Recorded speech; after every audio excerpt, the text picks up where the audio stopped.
వీధి కుక్క అంటారు కదా, అంతే అంతే. మన రోడ్డు మీద ఇంకొకరు రానియరు. అవును. అట్లాగే ఒక టీం ఉన్నప్పుడు ఇంకోటి వస్తే కనుక జడగొడతారు, అవును, రానియరు. కాబట్టి అది మళ్ళీ అక్కడ మైనస్ అవుతుంది. అవును. అంటే పార్టీకి ఉపయోగమే కదా అనేది నేను అనేది సంస్థాగత నిర్మాణానికి ఉపయోగం. ఇప్పుడు నేను ఇందాక చెప్పిన ఉదాహరణ ఒక వీడియో పంపిస్తే అన్నది అలాగే కమ్యూనికేషన్ కి పనికి వస్తుంది. మనం ఒక పాయింట్ అంటే అంతమందికి జనం దగ్గరికి తీసుకెళ్ళడానికి ఉపయోగపడే సిస్టమ్ అది. అవును. Eco system. అవును. ఎకో సిస్టమ్ తెలుగుదేశం ఇప్పుడు ఫర్ ఎగ్జాంపుల్ మీరు వాళ్ళకి ఎన్ఆర్ఐ టీమ్స్ ఉంటాయి. ఎంత స్ట్రాటజిక్గా ఉంటారంటే వాళ్ళు ప్రతి ఎన్ఆర్ఐ కార్యకర్త ఉట్టి తెలుగుదేశం వాళ్ళు కాదు, వాళ్ళు ఒక్కొక్క వాట్సాప్ గ్రూప్ లో 100 క్రియేట్ చేస్తారు. ఈ 100లో 100 గ్రూపుల్లో 100 ఇంటూ ఎన్ని ఉంటాయి వాట్సాప్ అంటే 5,000.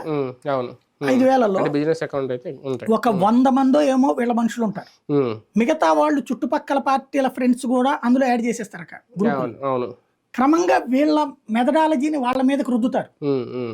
వీళ్ళకు ఉన్నటువంటి కోపాలు, వీళ్ళకు ఉన్నటువంటి అభిప్రాయాలు వాళ్ళకి అందేలా చేస్తారు.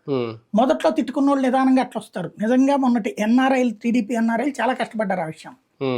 వైసీపీ వాళ్ళకే వాళ్ళ మీద విరక్తి వచ్చేలా చేయగలిగారు. అట్లాగే జనసేన వాళ్ళని కలిసి వెళ్ళాలి మనం అన్నటువంటి ఫీలింగ్ కల్పించగలిగారు. అట్లాంటి స్ట్రాటజీస్ కి పనికొస్తాయి. అంత ఎకో సిస్టమ్ ని వీళ్ళు క్రియేట్ చేసే ఇది ఉండదు. ఎందుకంటే అది కమిట్మెంట్ ఉండాలి. ఇది కొత్త పార్టీ కదా, వాళ్ళైనా 40 ఏళ్ల నుంచి పార్టీ ఉండటం, అది ఎన్టీఆర్ అభిమానం, ఆ తర్వాత చంద్రబాబు అభిమానం, ఆ తరహాలతో వచ్చింది. ఇది కొత్తది కదా, ఇప్పటికిప్పుడు ఆ ఎకో సిస్టమ్ తయారు కాదు, ఇప్పుడే ఆరంభమైంది, టైం పడుతుంది. ముందు చేస్తారేమో చూద్దాం. వైసీపీకి